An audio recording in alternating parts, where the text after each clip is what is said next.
I could never in my wildest nightmares have ever imagined the horrors that could plague even the most simple of life's enjoyments. The darkness that could invade any world, whether it be real or fictional. It all started the day me and my girlfriend were talking about video games we used to play growing up, and games that we used to enjoy.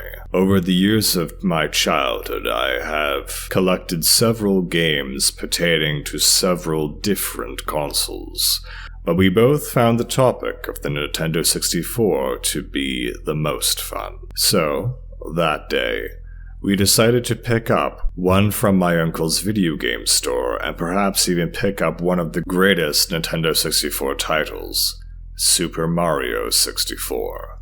Now, when we got there, it took some time and a lot of browsing, but we were able to find the game after about an hour or so in several bins that he had placed throughout the store. The only copy he had, it appeared. As well as that, we had found an N64, the very last one that he had in stock, ironically. And best part about it was, he gave it to us for free. He told me that it had been bought and returned nearly 15 times since it came into his possession, and now he was just looking to get rid of it. He told me that, ironically, the game was always returned with it as well, as they always seemed to be bought together. He had heard that something was wrong with one or the other, and that some people even went as far as to tell him that they were evil, made in hell, things like that. Seeing as how he only heard the story from 3 out of 15 customers, I brushed it off as some hysterical story told by people who decided they simply didn't want to keep the system. An excuse, if you will. And gave him $20 for Super Mario 64. Cheap Jerk gave me the N64 for free, though. We went back home after being gone for about an hour and a half. When I got home, I laid the system by my living room TV and started to rummage through old boxes where I kept all sorts of old games, ranging from classic Atari games to the ever-popular Dreamcast. It was actually sort of strange, because in these boxes I found that I owned every major console except an N64. Well, until now anyways.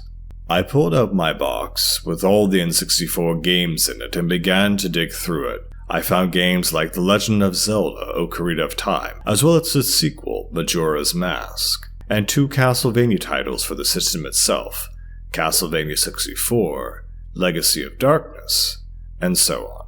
Then, it was time to hook it up. After everything was set up, my girlfriend decided that she wanted to put in Super Mario 64 first, and after some effort, the game was ready to go. "It's-a me, Mario," it called out in its upbeat pitch. My girlfriend decided to mess with Mario's face a bit more, before finally pressing start on her purple controller, and the screen transitioned to the file select screen. There were some files already on the game. In fact, 4 slots were filled, each having just started the game because there were no stars on any file. So we started deleting them. After we deleted one, file 1, however, the game froze, and there was a deafening screech coming out of our TV speakers, and it sounded almost as if someone was screaming from the game itself. My girlfriend turned off the system after about 5 seconds. After a moment or so, she flipped it back on and went back to the file select screen. Strangely enough, the file that we had deleted on file 1 was back, and this time it had 66 stars, even though previously it had none. So, once more she deleted it, and again it made a loud screeching sound. This time I would swear to God that it was louder than before, to the point where we both fell back while covering our ears. As I was closer to the plug than the system, I jerked it out of the wall. This time, before we bothered trying, I took the game out of the system and took it into the kitchen. It turned out that it was really dusty, which explained, at least to me, why the game was reacting the way it was. Although it was still weird. After cleaning it with a Q-tip, I took it back to the living room. I handed it to her. She plugged the console back into the wall, and we were ready to go. By now, it was getting dark out. There was no light in the room, and we couldn't plug in our lamp because the system and TV took up the outlet. So we were forced to play in the dark. For me, something didn't feel right, because for some reason, I was filled with a sense of nervousness that I could not quite explain. I shook it off and turned on the system. When we were back to the file select screen, each file that was there previously was gone, oddly enough, which to me confirmed my suspicion that it was just a dirty game messing up. So we started a new game on file 1, and the screen lagged like it were a CD or something. But after about a minute, started up normally. We got the opening scene with Peach inviting Mario to the castle, and the camera, as usual, followed up the pathway to the giant green pipe which Mario leaped out of. She was in control of the game and took Mario directly to the castle. When she opened the door to the castle, there was a prolonged pause which made me nervous. Once again, the loud screeching that ruined our game previously shot through our ears, and it felt like glass was jabbed into my eardrums. We were both overwhelmed because of the terrible screaming, and could not even think to reach the system to the plug. After about 30 seconds, it stopped, and we looked up to the TV. Mario had somehow found his way to Big Boo's haunt. As the mansion that had never appeared this creepy when I used to play it loomed over Mario's head ominously. "What the hell?" I said as I regained myself. My girlfriend was still getting herself together, and it took her a minute to process what was going on. I took the controller now, and took a good look at the mansion itself. It was nothing like it was supposed to be. It had castle-like features, actually, and was covered totally in blood and rust. The sky had black and red colors about it, complemented by the black clouds that seemed to pass by in an instant. I noticed that a new tower was now coming out of the mansion, and upon getting a good look at it, I noticed several figures hanging from it. The whole screen faded to white, like it does in the entrance room when you look up at the skylight and go to the world that you obtained the wing cap in. When Mario reappeared, he had somehow made it to the top of the tower, on a platform that went all the way around.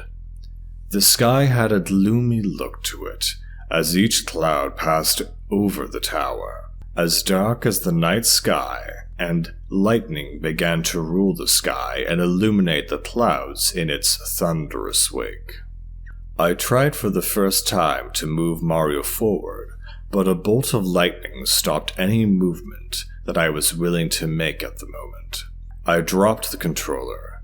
My heart began to race.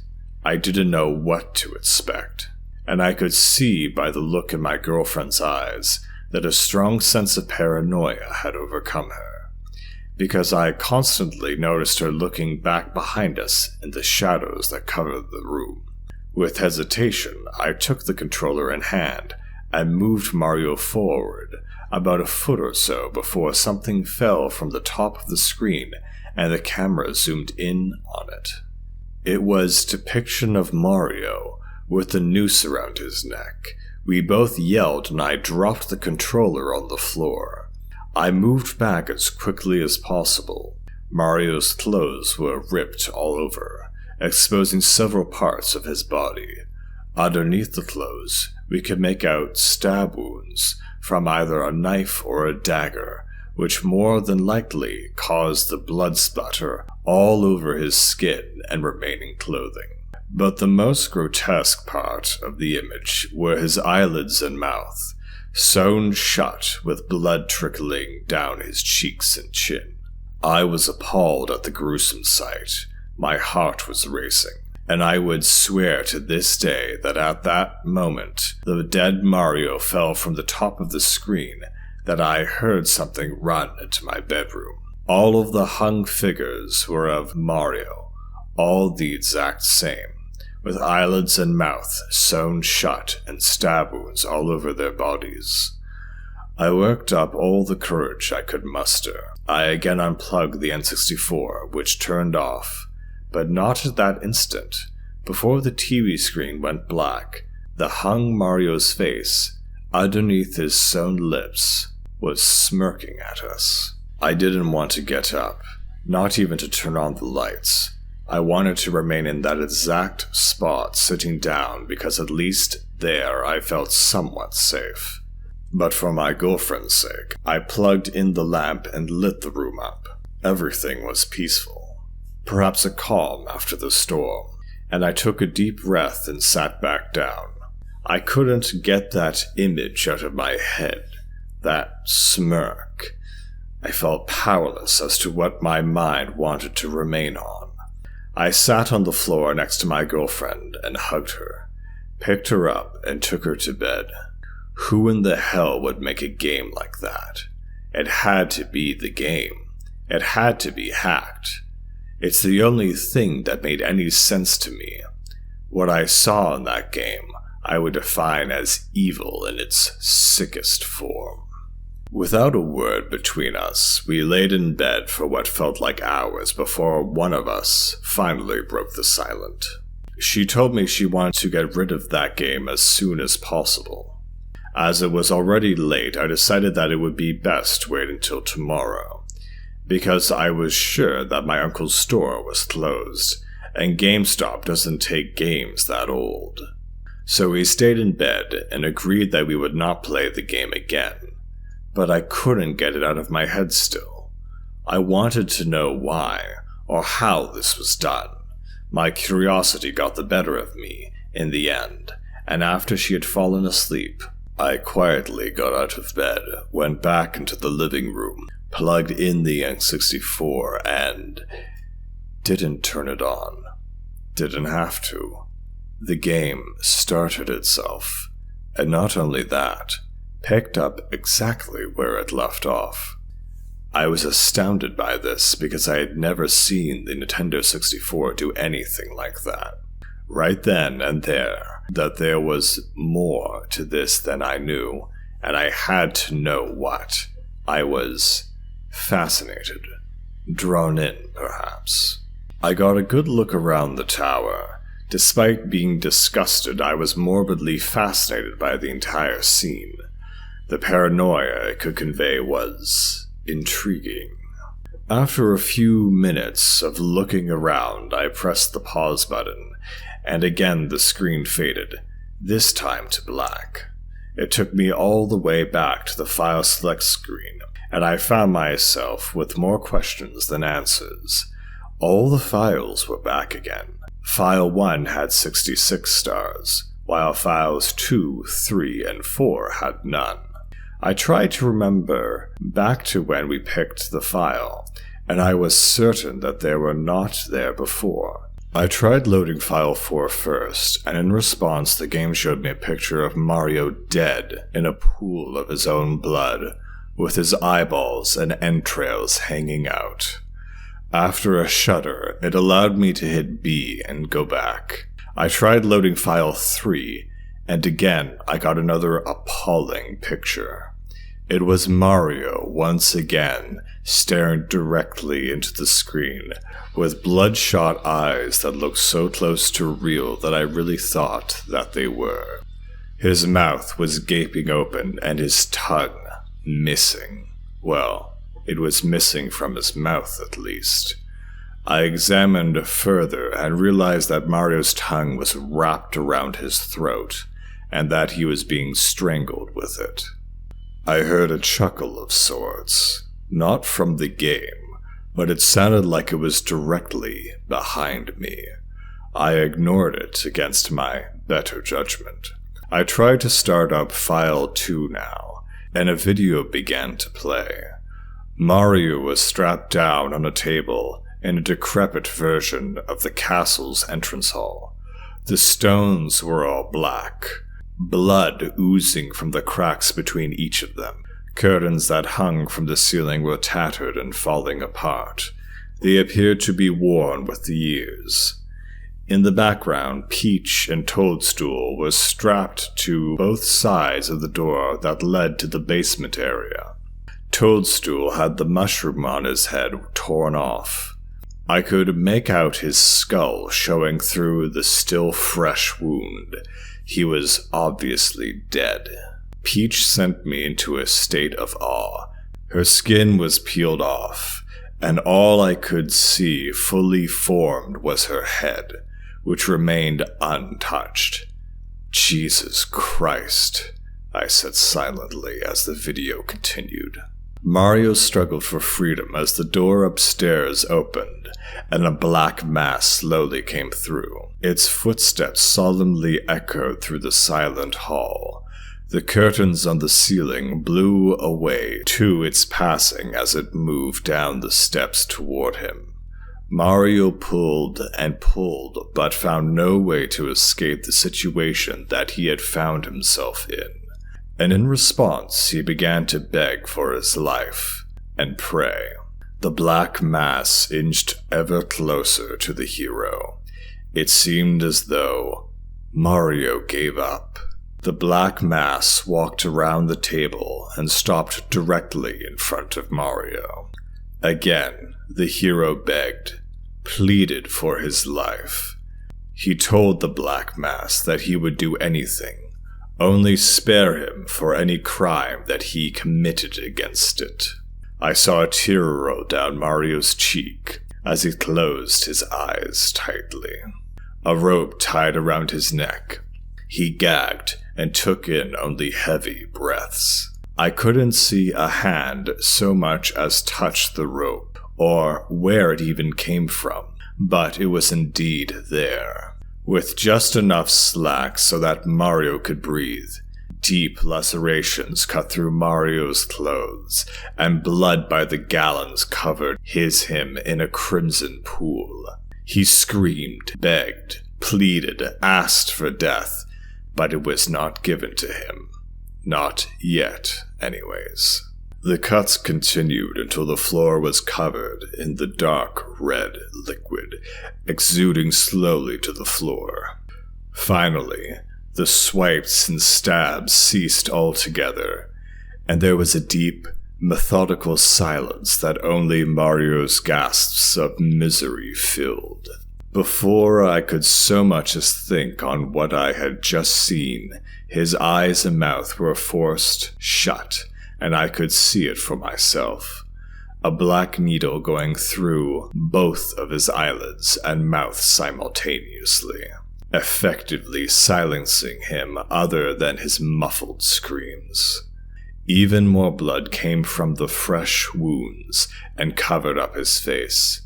The rope tightened around Mario's neck, although he had made no effort to escape. It was over. After a few short grunts, Mario was silent altogether, with not so much a breath or a movement. His face was terror personified, and even though this is a video game, the pain one would have to endure, the torture, my God. Again, before the screen faded to black, that Mario smirked at me. I sat in silence.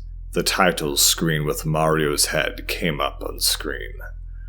Only, it wasn't the same Mario. The background was all black, and the Mario was the same Mario from the scene that I had just watched. He had the smirk still on. After much debate, I decided to keep going. I went to the file select screen and, with all the courage that my heart could muster, I loaded file 1, 66 stars. The game loaded to a demonic laugh in a black sky filled with blood-red clouds. Repeatedly, I could hear a dark, brooding voice saying, "Game over," like Mario would after you lost all of your lives. The Mario that I was controlling was the same Mario that I had seen killed and on the title select screen. Screams, torment, bodies littered the pathway to the castle. The bodies of Peach, several toadstools, and, at the end, a dead Bowser, whose head was missing and whose body was impaled on a spike right outside of the bridge. I entered the castle and found myself back at Big Boo's haunt. I didn't question it anymore. I just went with it. The scene had not changed, not even slightly, and ignoring all of the graphic details, I entered the mansion, to what I was sure would strike my heart in some way, shape, or form. I could feel something circling and enclosing around me. I ignored it.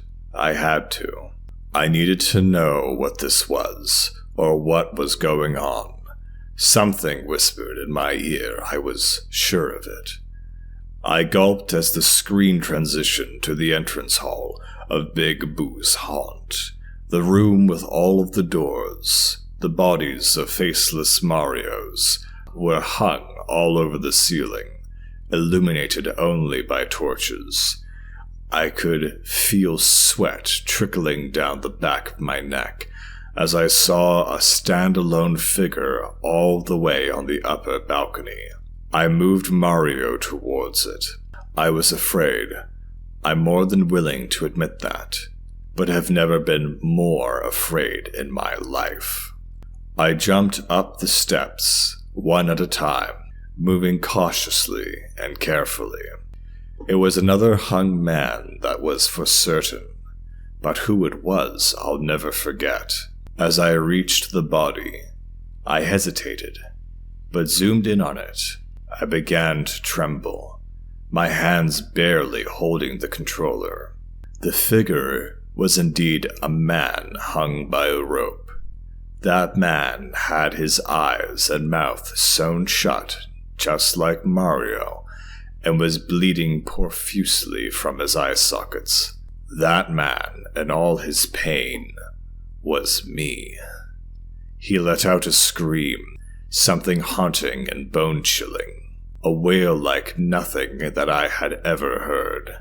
The screen began to flicker and turn to static. I tried to turn off the system. I tried to unplug it, and nothing worked. The TV wouldn't even turn off. I saw my corpse through the static burning, as its haunting wail had yet to cease. Mario turned his head 180 degrees and looked at the screen. With a smirk on his face, let out a wail just like I did. My head began to hurt and throb. I fell to the floor, and the last thing that I remember from that night was seeing a black mass hovering over me.